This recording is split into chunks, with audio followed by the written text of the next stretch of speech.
My name is Harpinder Randhawa and I'm a spring wheat breeder at AFC. So I breed two major classes of wheat, minor classes of wheat. I should correct myself.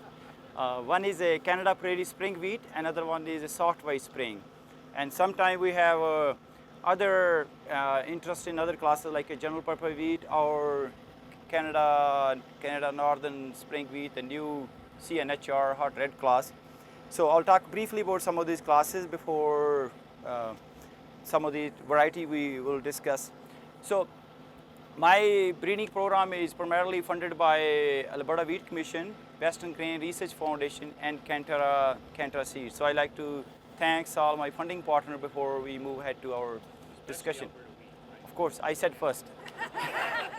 I saw you, I said first.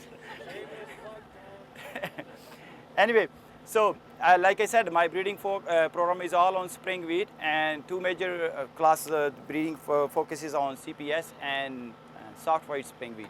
So in Canada Prairie spring wheat breeding program, I inherited a couple of years ago from cereal research program in AFC in Winnipeg that was closed down. So I was moved on here 3 years ago actually, and I took over the program since the breeder retired. So, and with the help of Wheat Commission and Cantora Seed, we got this new funding model, P4 funding model, and we keep this thing going on in our breeding program. So my major breeding objectives, they are in three categories. Agronomic objectives, that's better? That's better. Okay. Agronomic performance, we're looking into, of course, yield, because farmers are always interested in high yield. And we have plant height, that's another one. We're looking at the range of plant height. Sometime farmer doesn't like to manage too much straw if it's under high input or under irrigation or more rainfall area, so this thing gets very tall and then also large. So we look into my ideal plant type, somewhere over here. I will walk through some of these lines and you will get some idea what we're looking into with it. Straw strength, I guess Rob also taught some of these one in his winter wheat, so breeding objective were quite similar, so except we don't breed for cold tolerance. So straw strength is one of the major objective here also, because this is irrigation site and we also test a lot for straw strength. It's getting issue and you're pushing the yield up to the hour limit, and then some people are trying to use some growth regulator to manage the straw strength by reducing height and strengthening is the cell walls. But we like to take as we can, we select for best for straw strength. And then maturity, we look for a range of maturity, because here in southern Alberta we can push maybe 105, 110 days, and if you go further north about 90 days. In spring wheat we're looking into that, otherwise thing getting later. And as last year, some of you guys might have experience if you're coming from north, couldn't harvest the crop early on, and we got snow and crop they couldn't harvest at all, so they still this spring, and also lead to damage by like a pre-harvest sprouting and degrading some other area too. So we're looking at range of maturity in that. We have intermediate maturity and later maturing crops. So for southern Alberta, our very high heat unit or day lengths are also important from that point of view. So those are the agronomic objectives. So, and then we move into disease resistance, which is a major focus of my breeding program. So in order to register variety in Western Canada, we focus on 5 priority 1 disease, we call it, and among those 5 priority 1 diseases, I also have a priority of those, which one are more important among these 5. So the first one is a fusarium head blight, leaf rust, stem rust, and yellow rust, and then common bunt. Those are the 5 priority 1 diseases. And we also look into leaf spot diseases, which are also prevalent in Western Canada, and some year and some sites you will see quite a bit damage done by leaf spot also. And then loose smut and a couple other minor diseases that we also look to screen for it. But coming back to disease resistance, so fusarium head blight is getting a lot of attention. Last year was very bad because we got rain coming late. June was dry, it was supposed to be our wet month, and rain was pushed into July, and then that is perfectly matched with the flowering time, and that's when the fungus hit the plant. So I'll show you one example there. The plot on the right and the last plot is pastured there, and it's I think synchronized some reason with the flowering time with irrigation the way we're doing irrigating since it's a very hot and dry year here. So this is all irrigated site. We haven't irrigated for the last few days, and probably be looking for irrigating tonight to make it plants are looking wilting also. So Fusarium, it's just we're getting a lot of attention in Alberta. We still try to claim Alberta is Fusarium free, but that's not truth. We have Fusarium in southern Alberta for a long time, maybe 4, 5, 10 years on low frequency, but the last year frequency have been increased quite a bit since the rain. So that's our primary focus, and we can't screen here, this is not even an ideal place to screen for Fusarium head blight. So we rely on our collaborations with either AFC people and back in Manitoba, or University of Manitoba, or we have other collaboration with other AFC colleagues in Ottawa, and that's where we screen a lot of our preliminary yield trials, co-op trials, B level, A trial, all our trials go there, and we look into for Fusarium resistance over there. Same as leaf rust and stem rust, we have 2 pathologists in Manitoba. One work on leaf rust and one work on stem rust, and they also screen stem rust. We focus mainly on A level and B level and C level trials. We can't screen a lot of material for stem rust due to the size of the nursery. They can handle it. For leaf rust, we are lucky. Our pathologist Brent McCullum, he accommodated some of my lines, so we screen our CPS as well as soft white material in his preliminary yield trials in their nursery, so we get good leaf rust. And leaf rust, we also can good handle screening sometime here. We get occasionally good leaf rust screening done here, but also we do screening in our contrast season nursery in New Zealand. I'll explain a little bit how my breeding program works, but then you get some better idea how things get screened at different places. So for leaf rust and stem rust, we do it in Manitoba. And yellow rust, this Lethbridge is a hot spot for yellow rust. So we got a lot of yellow rust here, natural infection. We also known as stripe rust. So we have a pathologist here, Reem, and she will talk a little bit later after me about yellow rust. But generally, we got good infection of yellow rust. There are some sample, Lucille, where are you, Lucille? Okay, did you move the samples? Well, you will see it in the plot too also, but there's I spread 3 different samples, one on the Fusarium head blight plate and leaf rust, yellow rust sample on the leaf. So you can move around to people, so just they can see it. So I haven't seen enough. So we do lots of screening, and back there about 80,000 rows are planted back there. Not just mine, but I work with lots of other breeders, so we like to work together, and they screen some of my material for other things, and I screen their material. So there's a lot of row planted for yellow rust screening, and we do it over there, and we irrigate it, and sometimes we got lots of natural infections. Sometimes we also artificial inoculate.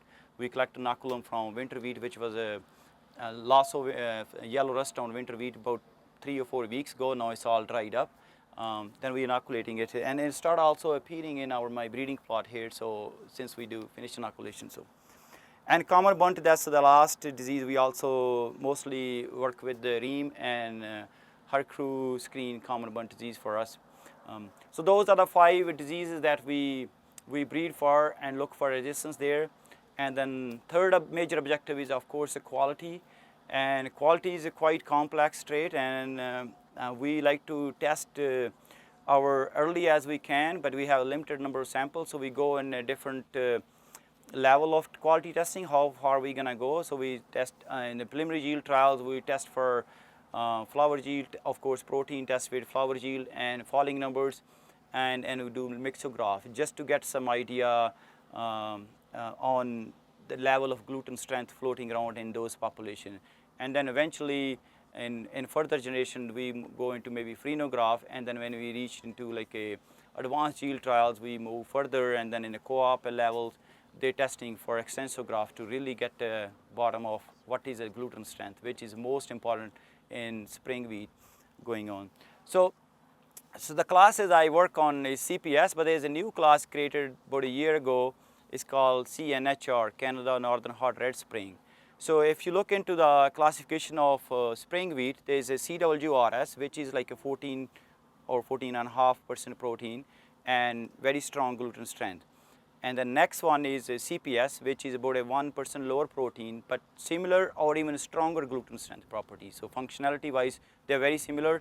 It's just a little bit 1% lower bump in lower in protein, and that also gives you a bit edge because protein and yield are inversely related in order to breed for it. So we try to capture some yield advantage that we can have in CPS class. That's what the CPS class define separate from CWRS. Then the third class that has been recently created is called CNHR class.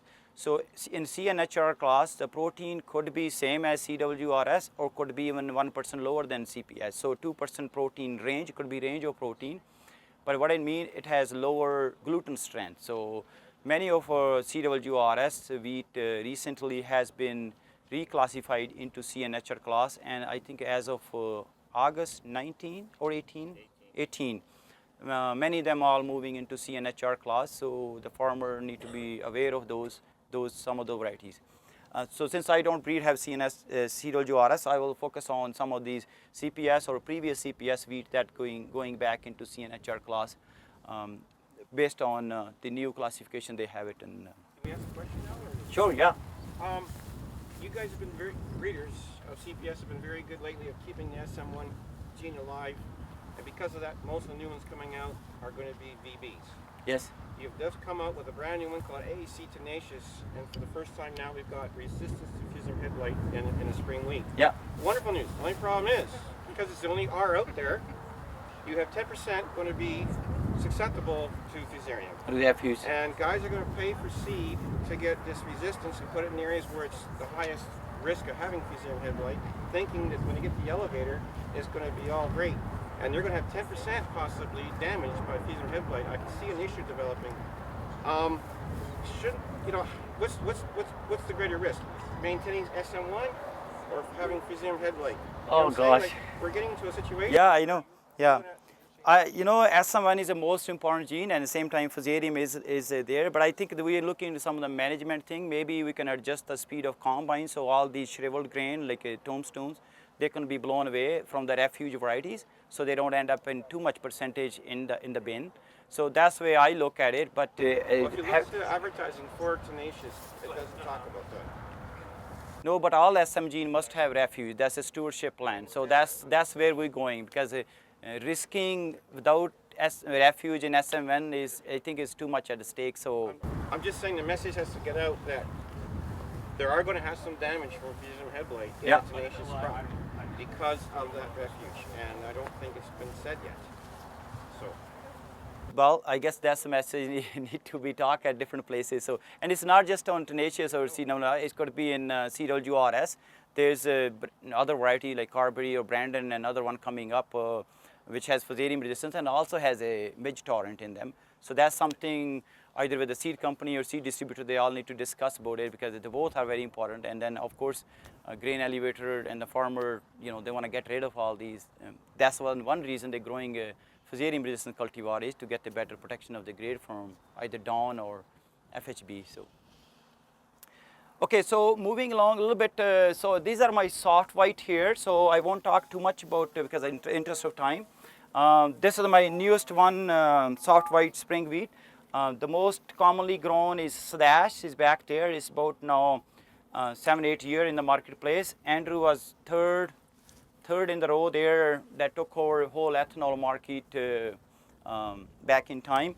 And chiffon is we have a couple of years ago, it's a bit on a taller side and has a bit more stress tolerance, especially on a drier climate. So this performed very well. It's slightly taller to my type. It's not expressing as much as height this year because of the drier condition. AC Indus is a bit latest, as you can see it here.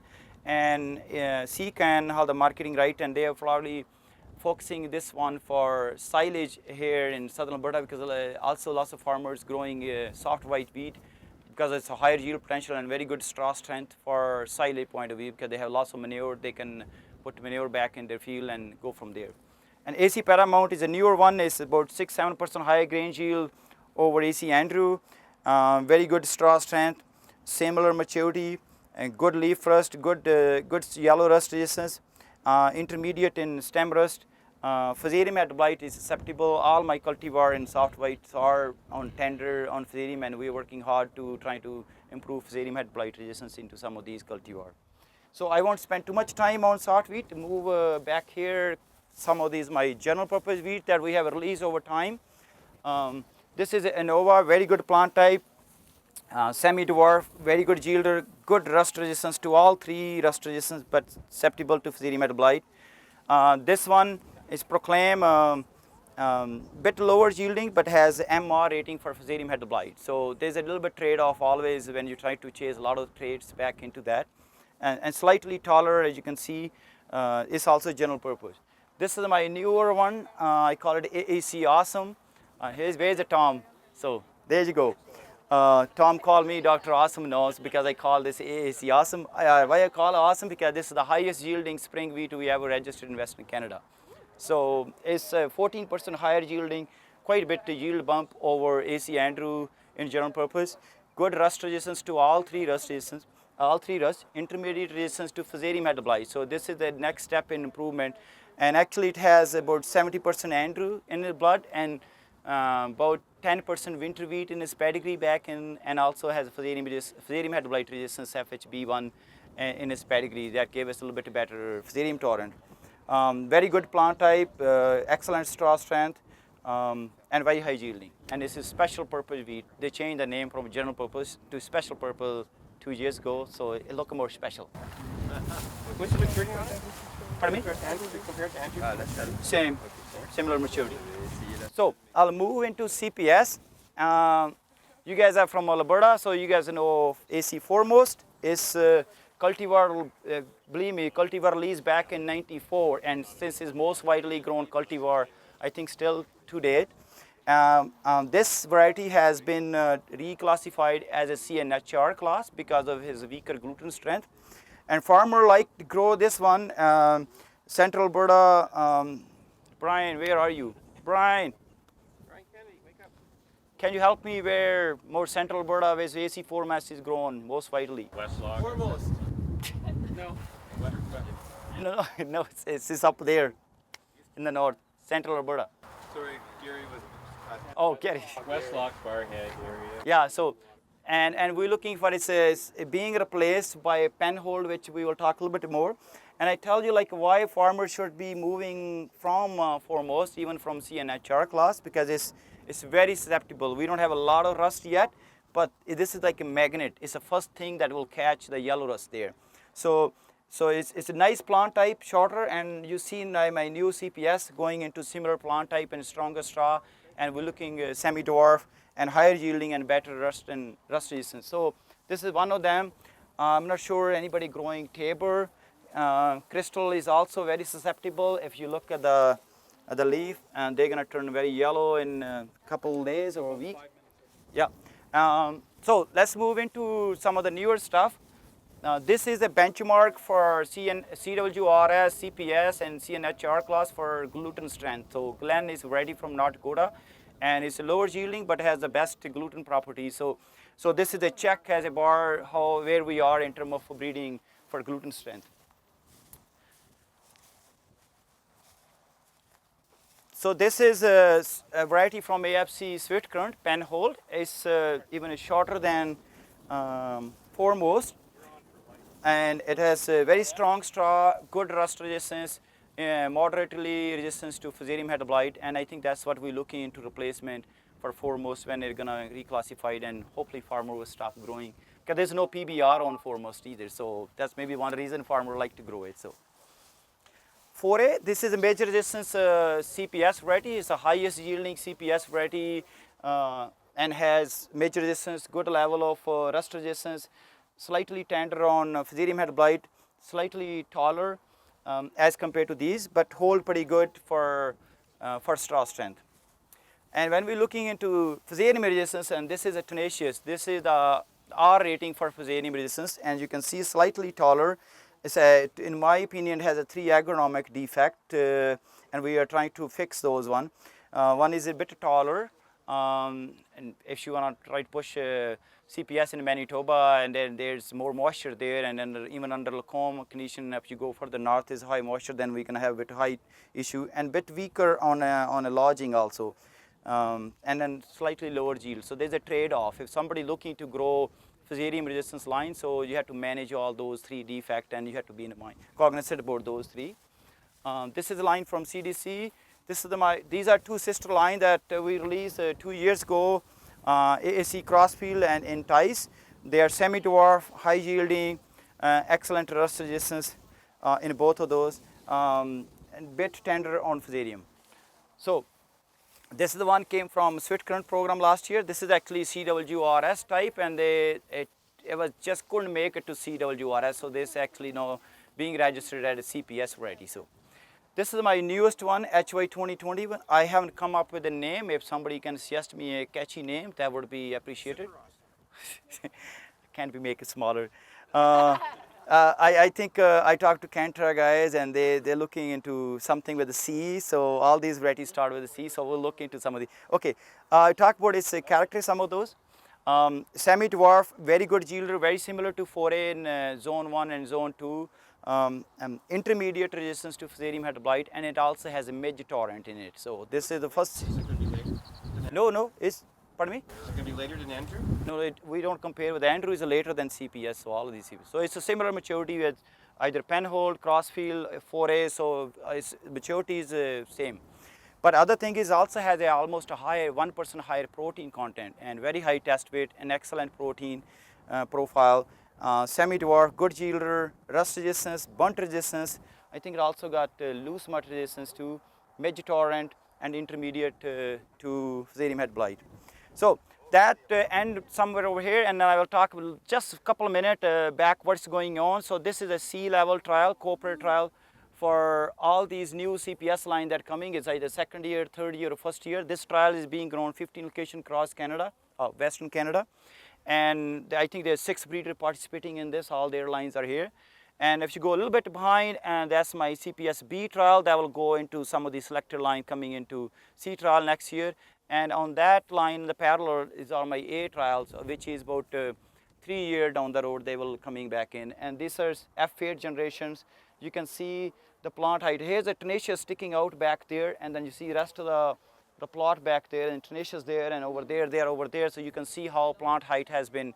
So my plant type come up right somewhere over here, and then we're looking at straw strength, of course, the number 1, yield, grain yield, and fusarium. And that parent, tenacious in the parent among all of those lines to trying to bring fusarium head blight there. So one last thing, I'd like to acknowledge the work of my crew back here. Mark, Kelly, Kim, raise your hand. Andrea, somewhere over there. So they do awesome job here to maintain plot and do all the work and put up with me too. When was this seeded?